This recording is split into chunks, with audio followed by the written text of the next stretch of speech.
સરકારી મેડિકલ કોલેજના 5 વિદ્યાર્થીઓ ભરેલી એક કાર બેકાબૂ બનીને ઝાડ સાથે અથડાઈ, જ્યાં 3 વિદ્યાર્થી ઘટના સ્થળે જ કારનો કોડિયો બની ગયા તો 2 ગંભીર રીતે ઈજાગ્રસ્ત થયા.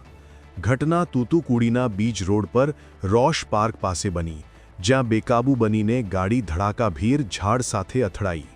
મૃત વિદ્યાર્થીઓની ઓળખ ચારુણ, રાહુલ સેબેસ્ટિયન અને મુગિલન તરીકે થઈ છે, જ્યારે ઘાયલોની ઓળખ કીર્તિકુમાર અને સરન તરીકે થઈ છે. બંનેની તૂતુકુડી સરકારી મેડિકલ કોલેજ હોસ્પિટલમાં સારવાર ચાલી રહી છે. સૂત્રો અનુસાર ઇન્ટર્ન ડોક્ટર ચારુણ કાર ચલાવી રહ્યો હતો. બોટઘાટમ પાસે વરસાદના લીધે ભીના બીચ રોડ પર તે પૂર ઝડપે કાર ચલાવી રહ્યો હતો. રોડ લપસણો હોવાથી કારે કાબૂ ગુમાવ્યો અને તે ઝાડ સાથે અથડાઈ. અહીં ચારુણ અને રાહુલ સેબેસ્ટિયનનું ઘટના સ્થળે જ મોત થઈ ગયું હતું, જ્યારે મુગિલન થોડીવાર પછી હોસ્પિટલમાં મૃત્યુ પામ્યો હતો. હાલ પોલીસે ઘટના સ્થળે દોડી જઈને સમગ્ર મામલે તપાસ હાથ ધરી છે.